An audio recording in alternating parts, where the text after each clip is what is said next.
what should you do if you think you've been treated unfairly at work regarding your MS?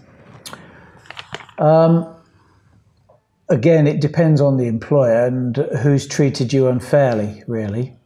But say it's just a colleague, and you feel able to go to your manager and say, look, this has happened.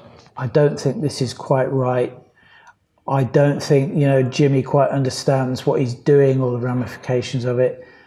Can we sort this out?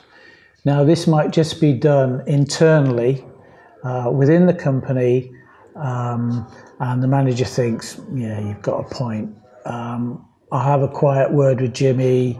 He might find out from Jimmy what's happened. He's found out from you what's happened. And he might just try to sort of find a way through and sort of say to Jimmy, look, you can't do this. If you do this, you're in potentially discriminating against Suk. And the matter might get settled that way. Sometimes it can be done simply because people don't quite understand the law.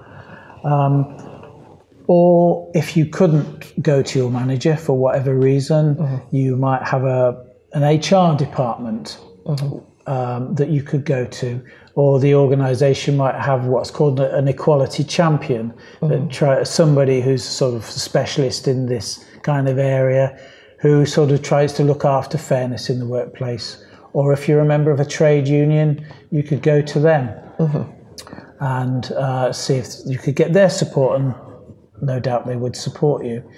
If none of those things work, and you still feel that you're being treated unfairly because of your MS, then you could lodge a complaint. And this is what's tends to be technically known as a grievance.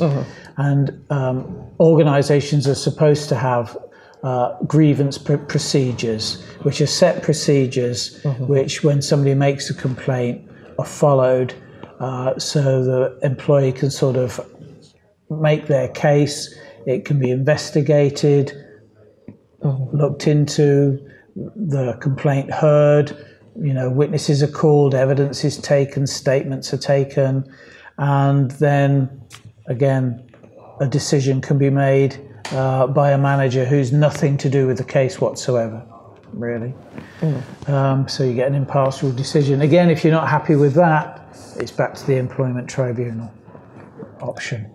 And how do you go to the employment tribunal? Do you contact them with just the general evidence that you've got? Is there the best thing, one of the stages is you will need to talk to ACAS. Okay. Because there's a stage called early conciliation where ACAS will try to help enable the matter to be solved without you going to a tribunal. So again, that's the first thing you should need to do, because going to a tribunal is very stressful, can be very time consuming, can be quite expensive. Not that you have to pay fees anymore, I hasten to add. Really? But no, okay. You don't have to pay a fee anymore to lodge an employment tribunal claim. Okay. But it's an experience best avoided if the matter can be solved another way.